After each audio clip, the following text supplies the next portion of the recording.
सुप्रभातम बच्चों।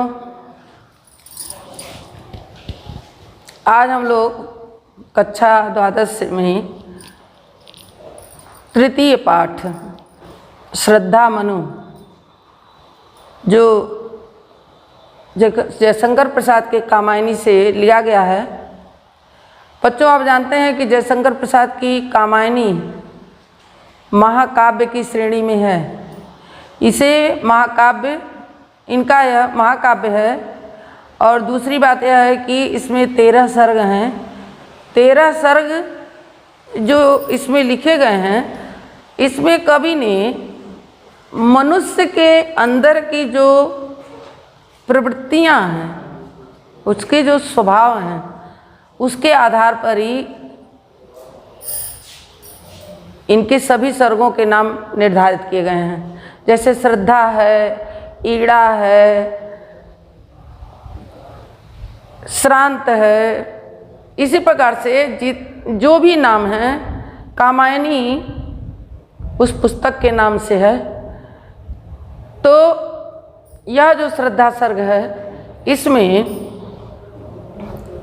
जयशंकर प्रसाद ने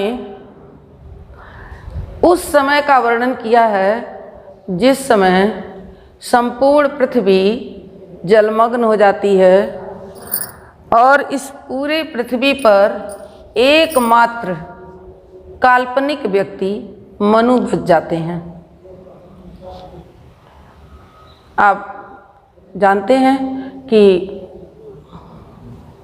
युगों के अंत होने पर एक बार प्रलय होता है और प्रलय होने पर सारी पृथ्वी जलमग्न हो जाती है और पुनः इस पर सृष्टि का निर्माण होता है।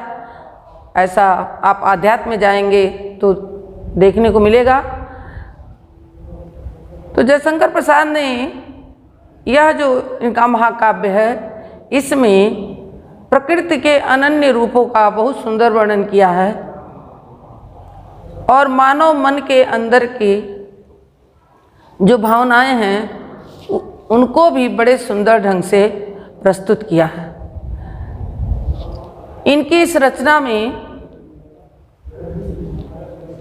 वास्तव में खड़ी बोली है, लेकिन कहीं कहीं संस्कृत निष्ठ खड़ी बोली का भी प्रयोग किया गया है। अलंकार की दृष्टि से स्थान स्थान पर रूपक, उपमा, उत्प्रेक्षा, अनुप्रास अलंकार का से पूरे जो इनके पद्य हैं भरे पड़े हैं। इनके जो छंद हैं वह पादा कुलक नामक छंद के रूप में रचे गए हैं, जिनमें 16-16 मात्राएं पाई जाती हैं। आप जानते हैं कि अब आपकी परीक्षा में काव्य सौंदर्य नहीं पूछता, फिर भी आपको इससे संबंधित रस, छंद, अलंकार की जानकारी होनी चाहिए, क्योंकि प्रश्न में जो प्रश्न पूछा जाता है उसमें परीक्षा में रस या छंद, अलंकार पूछा जा सकता है, इसलिए इसे जानना चाहिए। शैली के रूप में प्रबंध शैली है और स्थान स्थान पर शांत रस, श्रृंगार रस का बहुत सुंदर वर्णन किया गया है। तो जिन पदों में इन रसों का वर्णन रहेगा मैं आपको बताते रहूँगी। आप अपनी पुस्तक अपने पास अपने सम्मुख रखेंगे और नहीं तो आपको स्क्रीन पर दिख रहा होगा, उसके माध्यम से एक एक पंक्ति को ध्यान से देखकर पढ़ेंगे तो आपको अर्थ समझ में आएगा। पहले हम आपको पहला पद पढ़ाने जा रहे हैं। कौन तुम प्रश्नवाचक चिन्ह है। ध्यान देंगे कहाँ कामा है, कहाँ प्रश्नवाचक चिन्ह है उसी के अनुसार अर्थ में परिवर्तन होता रहता है। तो कह रहे हैं कौन तुम, संस्कृत जल निधि तीर, तरंगों से फेंकी मणि एक, कर रहे निर्जन का चुपचाप, प्रभा की धारा से अभिषेक। मधुर विश्रांत और एकांत, जगत का सुलझा हुआ रहस्य, एक करुणामय सुंदर मौन और चंचल मन का आलस्य। बच्चों, कामायनी जो काव्य है इसका नायक मनु और नायिका श्रद्धा या कामायनी मान लें उसको। कवि की कल्पना है कि मनु शांत इस विस्तृत संसार रूपी जल के किनारे बैठे हैं और बैठकर अपने एकाकीपन पर चिंतन कर रहे हैं, सोच रहे हैं एको हम द्वितीयो नास्ति। उनके मन में भाव आ रहा कि मैं तो अकेले ही हूँ, मेरे साथ दूसरा कोई नहीं है। इसी अवसर पर किसी स्त्री का आगमन होता है जिसे हम श्रद्धा के नाम से जानेंगे। मन को इस बात का आभास भी नहीं होता कि मेरे समक्ष कोई खड़ा है और वह जो स्त्री वह मन को अकेले देखकर पूछती हैं। आप जानते हैं बच्चों कि काव्य या कोई किसी भी साहित्य की रचना कल्पना से परे नहीं होती। जितनी कल्पना करेंगे, जितनी सुंदर कल्पना करेंगे, उतनी सुंदर रचना। यद्यपि यह आध्यात्म से यदि मिलाकर सोचें तो आध्यात्म से जोड़कर लिखा हुआ है। सारी सृष्टि जलमग्न है, कहीं भी कुछ दिखाई नहीं पड़ रहा है और किनारे पर एक व्यक्ति चुपचाप बैठा है। श्रद्धा पूछती है कौन तुम कौन हो? मनु से प्रश्न कर रही हैं। कौन प्रश्न कर रहा है? श्रद्धा। कौन प्रश्न कर रहा है? श्रद्धा। श्रद्धा प्रश्न कर रही हैं कि कौन तुम कौन हो जो संस्कृत जल निधि तीर। देखो, संस्कृत संसार, जलनिधि सागर, ये संसार रूपी सागर के किनारे, तीर किनारे तरंगों से फेंकी गई एक मणि के समान, तरंगों से फेंकी गई एक मणि के समान इस निर्जन स्थान का अपनी प्रभा से, अपने प्रभा की धारा से इसका अभिसिंचन कर रहे हो, अभिषेक कर रहे हो। बच्चों, आपको समझ में आ रहा होगा कि जिस प्रकार से समुद्र की लहरों से एक मणि जब किनारे आ जाती है तो उसकी चमक से सारी लहरों प्रभावित होती हैं, सारी लहरों में एक प्रकार की आभा उत्पन्न हो जाती है। तो मन की तुलना एक मणि से किया गया है। मनु एक मणि के समान है जो तरंगों से फेंकी हुई एक मणि के समान किनारे पर आ गए हैं और निर्जन का चुपचाप। निर्जन क्यों कहा गया? जन रहित। निर्जन क्यों कहा गया? जनहीन स्थान है। तो कह रहे हैं प्रभा की, जिस प्रकार मणि अपने प्रकाश से संपूर्ण उस सागर पर उठती हुई लहरों को प्रकाश से प्रकाशित करती है, आभामय कर देती है, उसी प्रकार से उस धारा से अभिषेक कर रहे हैं। मधुर विश्रांत और एकांत। एकांत क्यों कहा? क्योंकि वहाँ कोई नहीं है, अकेले मनु हैं, इसलिए कह रही हैं ये कितना मधुर विश्रांत, थके हुए एकांत, जगत का सुलझा हुआ रहस्य।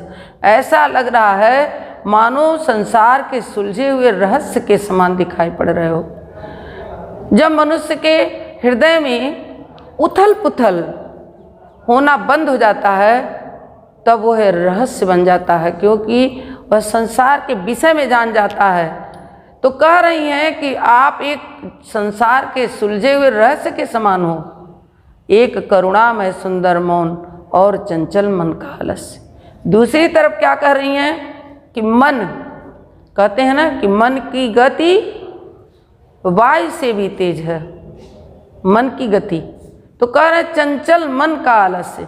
मन तो आपका अत्यंत चंचल है, लेकिन देखने में आप अलसाए हुए हैं। एक करुणामय सुंदर मौन, आपका जो मौन है वह देखने में करुणा से ओतप्रोत लग रहा है, और मन चंचल होते हुए भी अलसाया हुआ लग रहा है। आप कौन हैं? यह श्रद्धा पूछ रही हैं मनु से। सुना मनु ने मधु गुंजार, मधुकरी कासा जब सानंद, ये मुख नीचा कमल समान, प्रथम कवि का जो सुंदर छंद। एक झटका सा लगा सहर्ष, निरखने लगे लुटे से कामा है, कौन गा रहा यह सुंदर संगीत, कुतूहल रह न सका फिर मौन।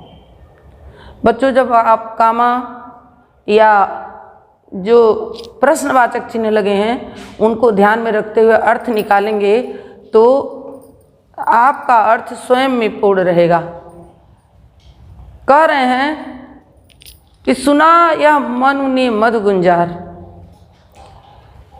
जो श्रद्धा की वाणी है वह किस प्रकार लग रही है, मानो भ्रमरों के द्वारा गुंजन किया जा रहा स्वर है। ऐसा प्रतीत हो रहा है मानो भ्रमरों का गुंजन हो, अत्यंत मीठा। सुना मनु ने मधु गुंजार, मधुकरी कासा जब सानंद। मधुकरी कासा, देखिए यहाँ उपमा अलंकार है। सुना यह मनु ने मधु गुंजार, मधुकरी जो कमल पर भ्रमण करने वाली भ्रमरी है उसके समान अत्यंत आनंद पूर्वक किए मुख नीचा कमल समान, प्रथम कवि का जो सुंदर छंद। अपना कमल के समान जो उनका मुख है उसको नीचे किए हुए हैं, जिसे देखकर ऐसा प्रतीत हो रहा है मानो प्रथम कवि का सुंदर छंद। जैसे प्रथम कवि किसे कहा गया बच्चों? आप जानते हैं कि प्रथम कवि की उपाधि महाकवि कालिदास को दी जाती है। उनका पहला छंद भी है मा निषाद प्रतिष्ठतम अगमः शाश्वती समा, यद कौंचाद मिथुनादेकम अवधीह काम मोहितम। बच्चों, जब महर्षि वाल्मीकि तमसा नदी के किनारे जाते हैं और वहाँ पर क्रौंच और उसकी जो पक्षड़ी है क्रौंची, दोनों आपस में रात्रि का प्रहर बीतने पर प्रातःकाल एक दूसरे से मिलकर अपने अपने विरह को, रात का जो वियोग है उनका, उसको बांटने का प्रयास करते हैं। उसी समय एक व्याध आता है और क्रौंच को अपने बाण से घायल करके जमीन पर गिरा देता है, जिससे वह क्रौंच मृत हो जाता है। वहीं पर कालिदास इस दृश्य को देखकर करुणा से इतने ओतप्रोत हो जाते हैं, इतने ओतप्रोत हो जाते हैं कि उनके मुख से वह प्रथम छंद निकलता है, जिसे आज भी हम प्रथम छंद के नाम से जानते हैं। इसके पहले कभी काव्य की रचना संस्कृत में नहीं हुआ करती थी, मंत्र रचे जाते थे, तो इसलिए उनको प्रथम कवि महाकवि कालिदास का पहला छंद मा निषाद प्रतिष्ठतम अगमः शाश्वती समा, यद क्रौंचात् मिथुनादेकम अवधीह काम मोहितम। तो कह रही हैं कि उस प्रथम कवि के छंद की तरह प्रतीत हो रहे थे। एक झटका सा लगा सहर्ष, निरखने लगे लुटे से। जब उनके कान में श्रद्धा के द्वारा मधु के समान वाणी का प्रवेश होता है तो इनको एक झटका सा लगता है। सोचते हैं अभी तो मैं यहाँ अकेले था, फिर यह स्वर कहाँ से आ गया।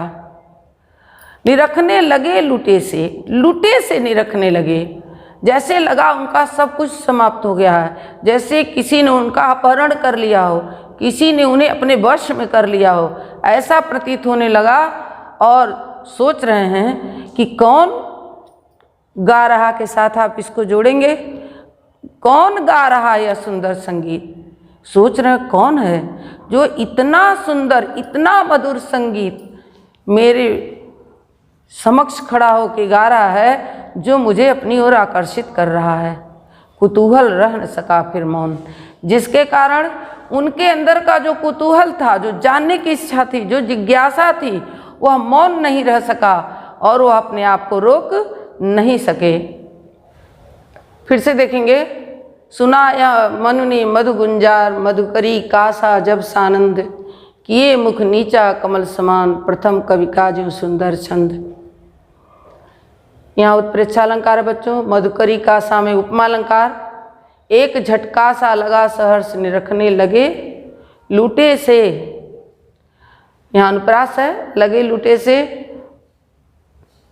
कौन गा रहा है यह सुंदर संगीत। जब आप इससे इस पंक्ति को कौन से मिलाएंगे तो अर्थ स्वयं ही निकलेगा। कौन है जो इस प्रकार इतना सुंदर संगीत अर्थात जो श्रद्धा की वाणी है वह मनु को संगीत के समान मधुर लग रही है। कुतूहल रह न सका फिर मौन, जिसके कारण उनका जो कुतूहल है, उनके अंदर की जो जिज्ञासा थी, वह मौन नहीं रह सकी, वह अपने को रोक नहीं सके। इसमें पहले ही मैंने बता दिया बच्चों, खड़ी बोली है। आज यहीं तक बच्चों, अगली कक्षा में हम इसके बाद पढ़ाएंगे। जितना पढ़ाया गया उसे आप दोहरा लीजिएगा, और इसमें जो छंद रस अलंकार आपको पहले ही बता दिया गया उसे आप नोट कर लेंगे, क्योंकि रस छंद और अलंकार ही परीक्षा में पूछता है। वैसे अगर आप जानना चाहेंगे तो इसमें माधुर्य गुण है, लक्षणा शब्द शक्ति है, आप जान भी सकते हैं इतना, लेकिन आपकी परीक्षाओं में इतना ही पूछता है। खड़ी बोली आपको बता दिए थे, कहीं कहीं संस्कृत निष्ठ खड़ी बोली है, वो जहाँ आएगा वहाँ मैं बताती रहूँगी। आज के लिए बस इतना, धन्यवाद।